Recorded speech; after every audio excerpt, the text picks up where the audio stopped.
अपने फोन को म्यूट कर लीजिए। आज हमारे साथ कुछ विशेष कारणों से कर्नल आर.एस. सिंह साहब, जो देश में एक जाना माना पहचाना चेहरा, रक्षा मामलों के जानकार, strategic expert colonel R S. Singh मतलब रवि शेखर नारायण सिंह साहब, और ये वक्त जो 4 बजे का है, ये इसलिए तय हुआ कि जो पिछले 3-4 दिन में घटनाएं घटी हैं, सिंह साहब का मानना यह है कि ये घटना एक दूसरे से लिंक है। खास तौर से मोदी साहब का ये मूव कि यकायक उन्होंने वो तमाम ताकतें जो भारत विरोधी हैं, भारत की संविधान की शपथ लेती हैं, भारत के खिलाफ बोलती हैं, बाहर से पैसा लेती हैं, चाइना के भरोसे 370 हटवाना चाहती हैं, और जम्मू कश्मीर में जब भी कोई भारत की बात होती है तो भारत की सरकार पे दबाव डालती है कि वो पाकिस्तान जैसे नाजायज मुल्क के साथ बात करे। ये मूव, इससे तमाम वो ताकतें जो सफेद पोश, मैं कहता हूं व्हाइट कॉलर आतंकवादी हैं, उनको दिल्ली बुलाया और दिल्ली बुला करके उनसे बातचीत की, और जो वो रट लगाए हुए थे कि 370 हटाइए और स्टेटहुड वापस कीजिए, ये तमाम कोई बात पे मोदी साहब ने शायद कोई खास तवज्जो नहीं दी। और जैसे ही वो वैली पहुंचे हैं, 3-4 घटनाएं इंटरलिंक्ड हैं। आप देखेंगे कि जैसे वैली जाने के बाद जो तमाम तथाकथित उनके सपोर्टर भी थे, उनमें भी एक बड़ी जबरदस्त हताशा और निराशा हुई कि यहां से जिस शेर बन के गए थे और वहां से बिल्ली बन के वापस लौटे, अपने लोगों के सामने मुंह दिखाने का कोई मौका नहीं मिला। तो उनकी ताकत को बढ़ाने और दिखाने के लिए जो उनका असली बाप है पाकिस्तान, उसने वैली में थोड़ी डिस्टरबेंस पैदा की और एक नए तरीके का जिहाद निकाला कि एक छोटा सा खिलौना जिसे ड्रोन कहते हैं, जो बाजार में प्राइवेटली भी मिलता है, 14-15 किलोमीटर रेंज तक वो मूव कर सकता है। ड्रोन से उन्होंने जम्मू हवाई एयरपोर्ट के ऊपर कुछ हमला करने की कोशिश की, और उसके बाद खुद पाकिस्तान, जो इस वक्त एक आइडेंटिटी क्राइसिस से जूझ रहा है, इस्लामिक वर्ल्ड में अलग थलग हो गया है, और जिन दुनिया की ताकतों को, या ये कहें कि इन तमाम दुनिया की वो शक्तियां, चाहे वो यूनाइटेड किंगडम हो, अमेरिका हो, चाइना हो, इन लोगों को जिस नाजायज पाकिस्तान की जरूरत थी, उस नाजायज पाकिस्तान की जरूरत शायद अब धीरे धीरे इररिलेवेंट होती जा रही है, और इससे पाकिस्तान अलग थलग पड़ गया है, न सिर्फ इस्लामिक वर्ल्ड में बल्कि दुनिया की तमाम शक्तियों के सामने। ऐसे में मोदी साहब का उन्हें बुलाना और इनको आम आदमी के सामने, आम पब्लिक के सामने बेनकाब कर देना, और यकायक एक आतंकवादी हमले में फैयाज अली नाम के एक आदमी का इनकाउंटर करना, और पिछले 48 घंटे से इनकाउंटर जारी था, उसमें कई आतंकवादी मरे हैं। तो ये इतनी तेजी से जो मामला बढ़ा है, इसके पीछे क्या कारण है, किसके तार किससे जुड़े हैं, ये समय क्यों चुना गया है, इस मामले पे मैं चाहता था कि सिंह साहब अपनी प्रतिक्रिया जरूर दें, क्योंकि वो जो बात कहेंगे वो इस देश में कोई रक्षा विशेषज्ञ या सामरिक मामलों का जानकार इतनी आसानी से नहीं कहेगा, और जितनी टेलीविजन पे डिबेट चलती है वो बड़ी सतही चलती हैं, और आप 10 सेकंड और 20 सेकंड के अंदर इतने कॉम्प्लेक्स इशू को एक्सप्लेन नहीं कर पाते। इसलिए मैंने कर्नल आर.एस. सिंह साहब से रिक्वेस्ट की कि वो आए और इस मामले को बताएं, क्योंकि ये सिलसिला अभी जारी है। Colonel R S. सिंह साहब, आप इस पूरी घटनाक्रम को कैसे देखते हैं? नहीं, देखिए, अभी तक जो ड्रोन्स का इस्तेमाल हो रहा था वो आर्म सप्लाई और ड्रग सप्लाई के लिए किया जा रहा था। पिछले 2 साल से ड्रोन गतिविधियां कुछ ज्यादा बढ़ गई थी, और इसको अमरिंदर सिंह साहब ने रेड फ्लैग किया था। मोदी साहब को बतौर एक पत्र लिखा था उन्होंने, और इसके खतरे के जितनी पहलू हैं उन सब से उन्होंने अवगत कराया था।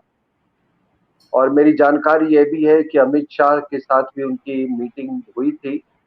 बहुत सारे मुद्दों के साथ साथ ये भी मुद्दा बहुत गंभीरता से इसका डिस्कशन हुआ था। तो ये एक देखिए, आप अगर पंजाब में जाएंगे तो पूरी फेंसिंग लगी हुई है। पूरा जो इंटरनेशनल बॉर्डर का हमारा इलाका है वहां पर फेंसिंग लगी हुई। तो ये एक फेंसिंग के को पार करने का एक तरीका था। ये तरीका है ड्रोन्स का। लेकिन पहली बार ये इस तरह से एक हथियार के रूप में इस्तेमाल किया गया। पिछले साल नवंबर के समय एक बहुत बड़ा, मतलब अगर रिलेटिव टर्म्स में कह रहा हूँ, 5 AK-47, कई 1000 राउंड एम्यूनिशन अमृतसर के इलाके में वो ड्रोन के जरिए भेजा गया और उसको रिसीव करने वाला भी कोई था, वो पकड़े गए। लेकिन ऐसे कई नाकामयाबियों के, पाकिस्तान के नाकामयाबियों के पीछे कई कामयाबियां भी जाहिर सी बात है होगी। तो पिछले, अगर आप सरकारी सूत्र, विभिन्न सरकारी सूत्रों को माने तो ये करीब 60 से 70 इस तरह के गतिविधियां ड्रोन्स की देखी गई। अब ये जो हमला हुआ है, मैंने कहा कि ये पहली बार लेकिन ड्रोन्स को हथियार के रूप में इस्तेमाल किया गया है। चिंता की बात यह है कि या इंटरनेशनल बॉर्डर के इस पार अगर आप हथियार और ड्रग्स का सप्लाई करें तो उसको कोई रिसीव करने वाला भी तो होना चाहिए। यूं ही तो कोई इतने पैसे नहीं खर्च करेगा। ऐसे मालूम है कि आर्म्स के बाजार में AK-47 कोई बहुत बड़ी चीज नहीं है, लेकिन इसकी इतनी सस्ती भी चीज नहीं। तो इसको रिसीव करने वाले, हम तो सोचते थे कि पहले रिसीव करने वाले वो कश्मीर में ही है, कश्मीर घाटी में है। लेकिन अब आप देखिए, यहाँ भी ये अमृतसर के पास, हुसैनी वाला के पास भी उसको रिसीव करने वाले है। तो उन्हीं को प्रॉक्सी सोल्जर्स कहते हैं। पहले ड्रग्स जो था, आपको मालूम है, एक पंजाब का SP रैंक का भी आदमी उसमें लिप्त था। और ये क्या करते थे कि ये ज्वेलर्स को लेके जाते थे, बिकॉज पूरा जो लेन देन होता था वो गोल्ड और ये प्रेशस स्टोन्स में होता था। तो वो ज्वेलर वो तय करता था कि ये एक्चुअली में ये कितनी प्यूरिटी है इसमें, ये जेन्युइन है कि नहीं है। इसीलिए आपने देखा होगा वो SP जब पकड़ा गया था तो उसके साथ एक ज्वेलर भी था। लेकिन ये सारी एक ये जो ड्रोन्स का जो माध्यम इन्होंने चुना है, एक पूरी नई पैराडाइम। आपको तो मालूम है कि पूरी एक सरकार में कुछ मंत्री लोग भी इस ड्रग माफिया के सदस्य हैं। ये तो जाहिर बात है। तो अब एक नया तरीका निकला है। लेकिन ये जो हमला हुआ है, ये हमला पुष्पेंद्र जी यहीं पे नहीं रुकेगा। आपने 26/11 समुद्री जिहाद देखा। आपने कुछ लोगों को, आपको मालूम है, इसलिए दबोचा गया क्योंकि वो कुंभ में के पानी में जहरीला कोई पदार्थ मिलाने वाले थे, पूरे वहां के वाटर सप्लाई सिस्टम को टारगेट करने वाले थे। तो जिहाद का आपने रासायनिक वो भी देखा। जब ये तबलीगी जमात की वो हो रही थी तो आपने एक उसका जैविक रूप भी देखा। आपने फिर आर्थिक जिहाद का भी एक रूप देखा, और फिर जिसे आप कहते हैं लव जिहाद, उसका भी रूप देखा। और अब ये ड्रोन जिहाद का आप रूप देख रहे हैं। अब ये ड्रोन जिहाद के पीछे तो कोई, मुझे नहीं लगता कि ये अविश्वसनीय है कि कोई जिहादी तंजीम लश्कर तोयबा या जैश ए मोहम्मद अपने आप कर रही होगी। जिस तरह से बाकी जिहाद पाकिस्तान मिलिट्री इंटेलिजेंस द्वारा संचालित होती है, उसी तरह ये भी जिहाद संचालित है। अब हमारे यहां लोगों को एक बात की समझ में कमी है कि जब हम कहते हैं इन्वेंट्री पे जाते हैं, उनके पास इतने टैंक्स, हमारे पास इतने टैंक्स, उनके पास इतने आर्टिलरी गन्स, हमारे पास उतने आर्टिलरी गन्स, हमारे पास 11 लाख की सेना, उनके पास 5.5 लाख की सेना, हमारे पास इतने फाइटर एयरक्राफ्ट, उनके पास इतने फाइटर एयरक्राफ्ट। हो सकता है कि बाकी तरह के मुल्कों से ये इन्वेंट्री शायद इसका कोई ऐसी स्टैटिस्टिक्स का कोई मतलब या अस्तित्व होगा, कुछ इसमें अहमियत होगी, लेकिन जब आप एक इस्लामिक मुल्क के साथ जब आप डील कर रहे हैं तो इसकी कोई अहमियत नहीं। उनका मुख्य हथियार है जिहाद, जिहाद और जिहाद। सेना भी जिहादी है, और जब पूरा तंत्र ही जिहादी है तो सेना क्यों कोई आगे आया साहब लड़ने के लिए? वो अपने जिहादियों को आगे भेजेगी, बिकॉज अगर सेना आगे आ जाती है उनकी और हार जाते हैं तो उसी के देश के अंदर के ही लोग सेना के खिलाफ जिहाद करने को उतारू हो जाएंगे। और ऐसा हुआ है, आखिर तहरीके तालिबान पाकिस्तान बना क्यों?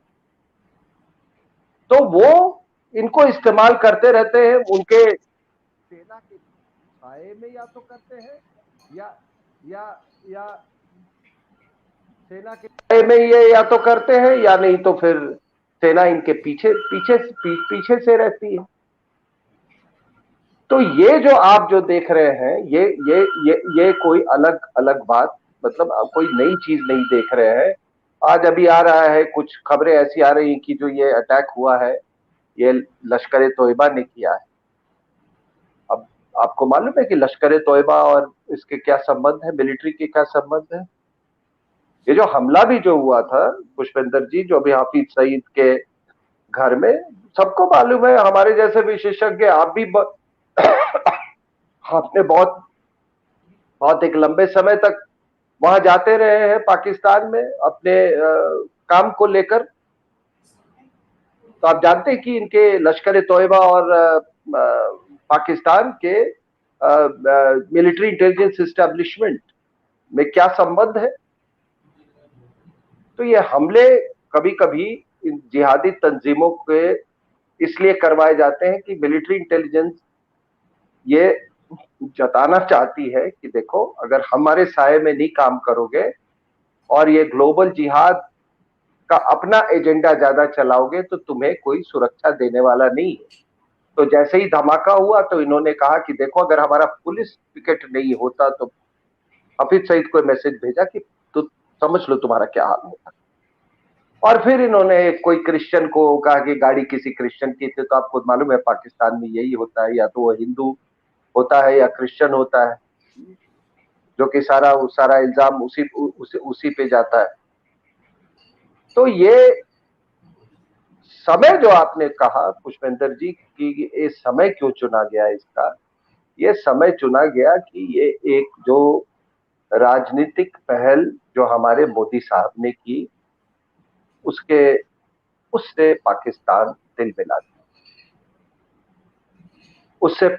तिल मिला गया। उसे बड़ी उम्मीद थी कि ये जो हमारे जो मेन स्ट्रीम पॉलिटिशियंस है, जिनमें उन्होंने इतनी इन्वेस्टमेंट की है, सदियों से इन्वेस्टमेंट की है, वो अपना वो नमक हलाली करेंगे। लेकिन साहब मोदी के आगे तो उन सब ने पाकिस्तान के खिलाफ नमक हरामी कर दी। वो इसलिए नमक हरामी की क्योंकि उनको मालूम है, इतनी बुद्धि उनको इन सब, ये चाहे वो पीडीपी हो या नेशनल कॉन्फ्रेंस हो, इतनी बुद्धि उनके भगवान ने दी है कि वो ये जानते हैं कि ये एक अटूट कदम है। ये कदम, ये 370 का कुछ होने वाला नहीं है। आप वास्तविकता से समझौता कर लो। एक नई पहल है, एक नई दिशा है, एक नई जागरूकता है, एक नया सोशियो पॉलिटिकल एक नया नैरेटिव चल पड़ा है। अगर आप इस धारा में चले तब तो आप जिंदा रहेंगे, मतलब राजनीतिक रूप से आप जिंदा रहेंगे। अगर नहीं आप चले तो आप इतिहास के कूड़ेदान में चले जाएंगे। तो इसीलिए आपने देखा कि मोदी साहब के आगे ये सबने बड़े बड़े वो उसके बाद ये स्टेटमेंट्स दे रहे थे, हम 370 के खिलाफ है, हम रेस्टोरेशन की बात करेंगे, हम ये करेंगे। अब साहब आप धमकियों का अगर सिलसिला देखेंगे तो आप देखिए धमकियां कहां से शुरू हुई थी कि कश्मीर जल उठेगा, झंडे को कंधा देने वाला कोई नहीं होगा।